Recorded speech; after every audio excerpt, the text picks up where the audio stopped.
Welcome back everybody to Forza Horizon 4, and today we're doing another seasonal championship. This one is called Teen Spirit, and yeah, we're in 90s cars in C-Class, so we should have quite a wide variety to choose from. Unfortunately this BMW 8 Series is in B-Class, so we won't be using this, but we'll have plenty of others to choose from. Should hopefully have a wide variety of cars.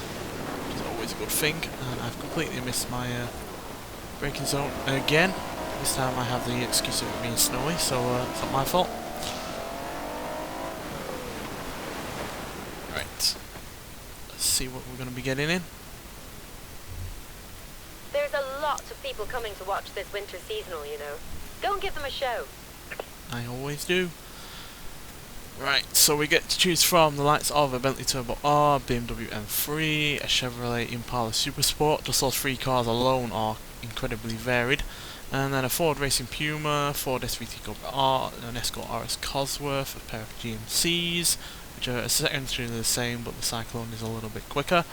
A couple of Honda hatchbacks, a Jaguar XJS, a Lancia Delta, Mazda Savannah, Mercedes-Benz 190E, a couple of Mitsubishis, which also have all-wheel drive. They might well be useful for this kind of series. And then we've got a brace of Nissans, and Pulsar also having all-wheel drive.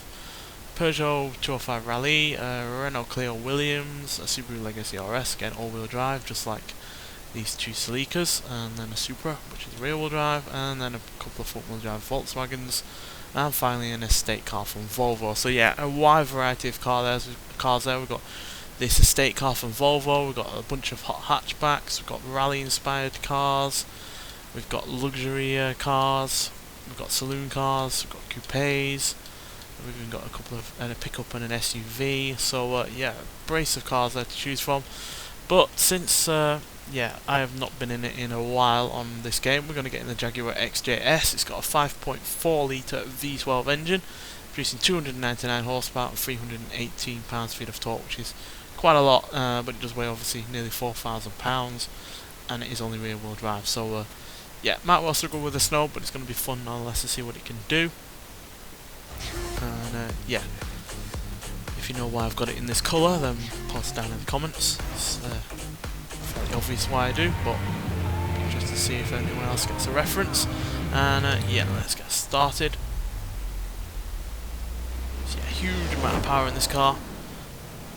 Easily one of the more powerful cars to choose from, but it is saddled with a automatic gearbox, unfortunately, which isn't useful for racing.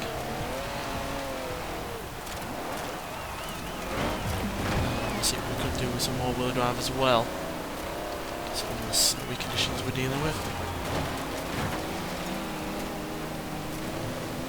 Lord, I hope the power will make up for all of those flaws, because once this car actually gets going, it's fairly quick.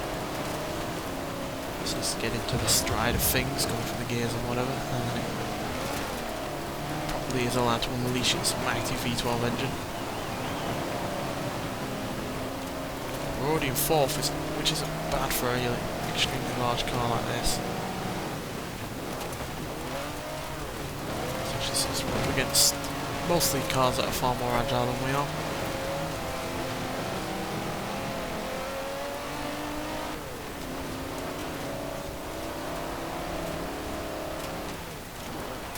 The reason I like to choose random vehicles like this is because, you know, where else are you going to see a Ford Escort Cosworth or a Volkswagen GTI or even a Volvo 850R racing against one another like this?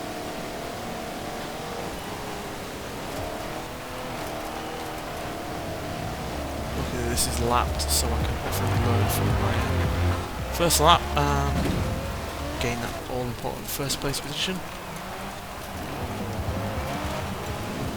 Luckily I'm not the only one dealing with rear-wheel drive. Obviously the Mazda has rear-wheel drive as well, and front-wheel drive, even though probably a better thing to be in on these conditions, is still not quite as good as all-wheel drive, so Volvo isn't quite getting away from us.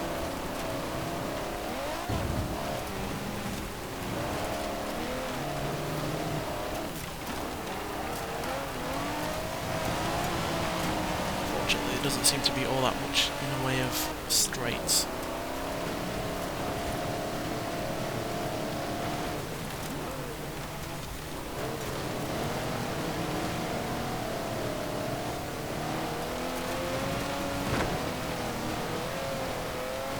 Surprised that we actually are able to be keeping up and stay in third position for so far.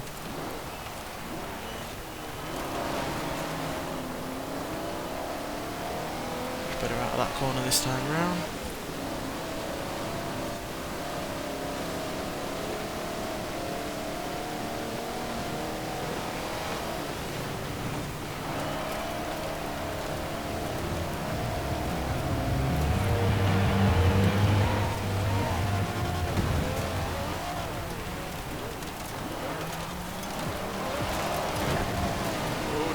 In a Jaguar.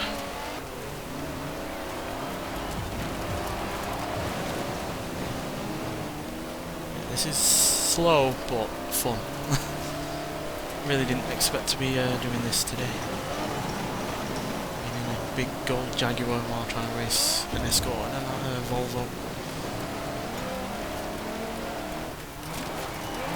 Come on, try and take the Volvo on the inside.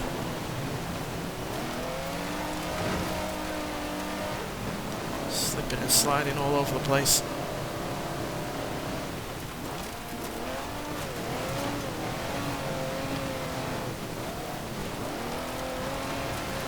The automatic gearbox in this has awful gear ratios. Really quite long.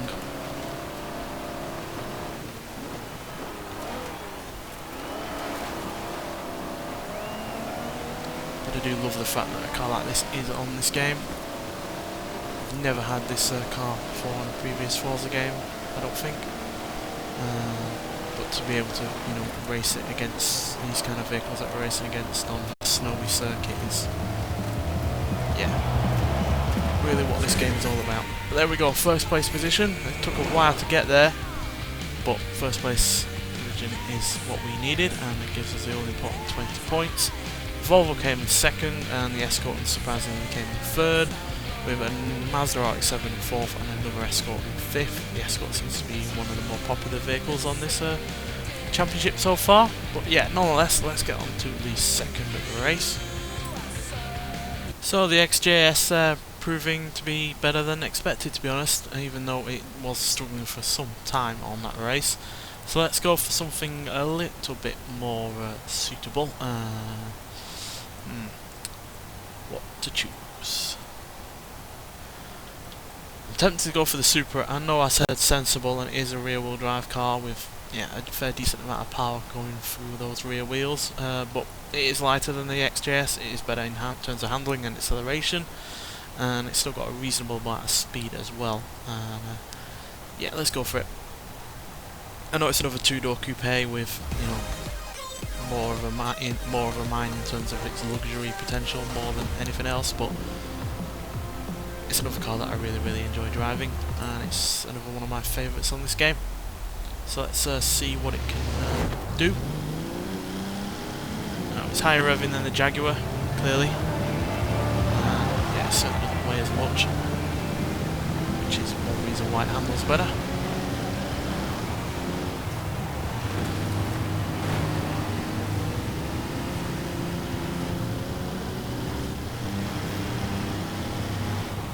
See, it's also got a better gearbox as well. It's not the saddle with a long gear ratio automatic gearbox.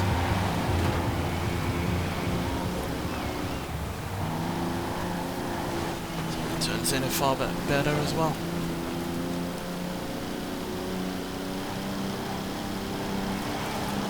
For me, this is my favourite generation of the Supra. I know the generation after this is obviously the more highly regarded one. But this is my favourite. Pop-up headlights, big long bonnet, short rear end. And yeah, I really do like the engine that's got going as well.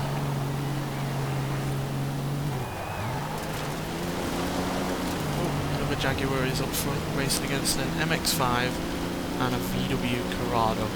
Again, not the kind of race you'd expect to see, to be honest. But a great one nonetheless.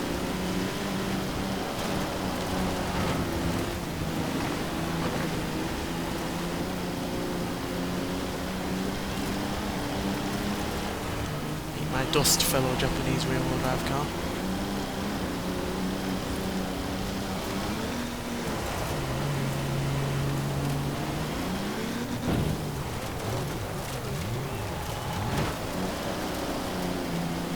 So the Jaguar is rather good on off-road conditions,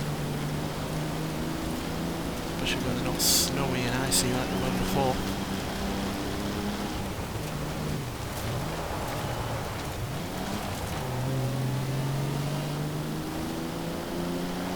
Yeah, it does have more power than we do, and from more torque and from a larger engine, so it's no surprise that it's getting away from us on the straights, which we were sorely lacking in the previous race. But we're able to hold our speed a lot better, because we're not based off a 30-year-old design. But nonetheless, we still have to settle for second place, but not by much. There's only a car length in it, but yeah, 16 points is all we're going to get out of this race, and surprisingly the car that we were in is a winner after that. But as you can see, less than 0.1 of a second in it. But yeah, we're just going to have to settle for second place. So yeah, we're drawn alongside the Jaguar for 36 points, but we are 8 points ahead of the Corrado, 12 points ahead of the Mazda, and a massive 20 points ahead of the Silvia. So yeah, it's all to play for in the third and final race, so let's get there and see what happens. So with us being drawn alongside another opponent for points, I think we are going to go for something a fair bit more sensible than the previous two choices. So yeah, an RX-7 is tempting because yeah, it's really rather quick and superbly good in terms of handling and braking. But 200 horsepower doesn't seem like quite enough. 190 is again really rather good in terms of handling and braking, but acceleration seems to be slightly less. I'm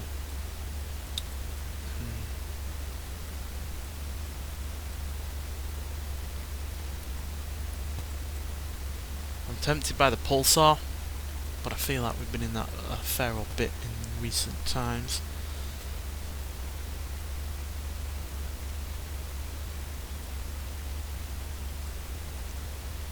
The Celica might be the best option, to be honest. It's not my favourite version of the Celica. I do prefer the GT4 from '92, but yeah, it's undoubtedly that this is the better car in terms of acceleration and general speed, but the handling does seem to be worse, but the braking as well. So yeah, we'll go for the '94 version. Like I said, it's not my favourite version of the Celica, but it's certainly got the acceleration and the power and the top speed to really make mincemeat of plenty of these cars that have significantly less in the way of power. And even the likes of the Jaguar would not be able to keep up with this in terms of straight line speed, I imagine. Just because it's lighter than that car while having a drastic amount less in terms of power. Plus, we are dealing with off-road conditions and we are in an all-wheel drive car now, which was meant for rallying as well. So I feel this is going to do fairly well.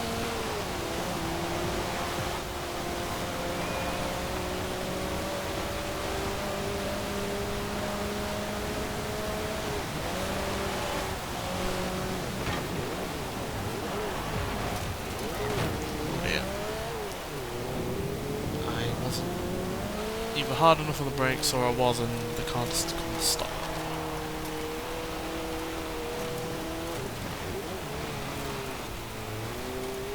The brakes are probably the weaker element on this vehicle. The all-wheel drive is going to help us claw our way up these snowy gradients.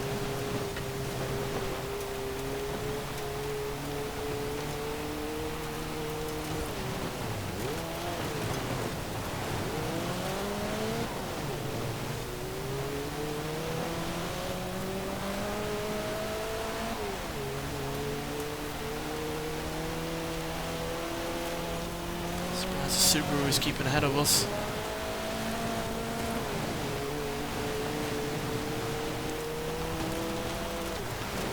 Considering I know that has less power, but I'm not sure if it's it's less in terms of weight.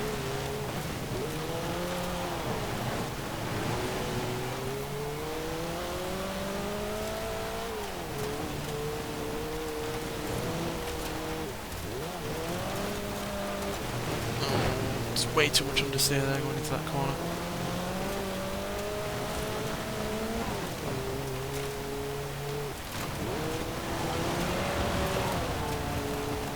Brake our way around instead, see if that helps, and it certainly did.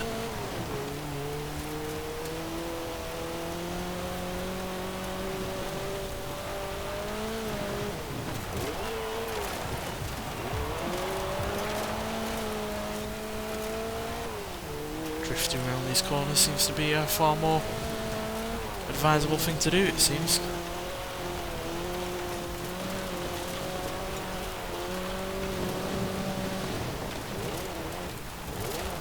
Really see the rally potential in this car. We're bombing it down the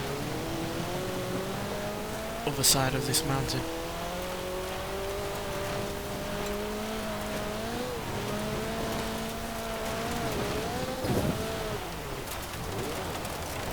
So it's brakes that are really letting us down.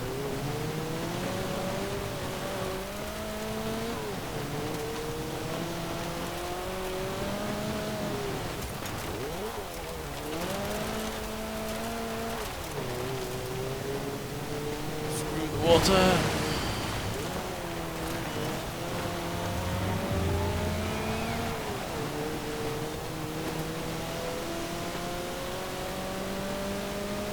Last couple of corners and we've got this championship in the bag. Yeah, they're all far behind. This was clearly the right option. Can't imagine going up and down that mountain in a rear-wheel drive car with this kind of power or more.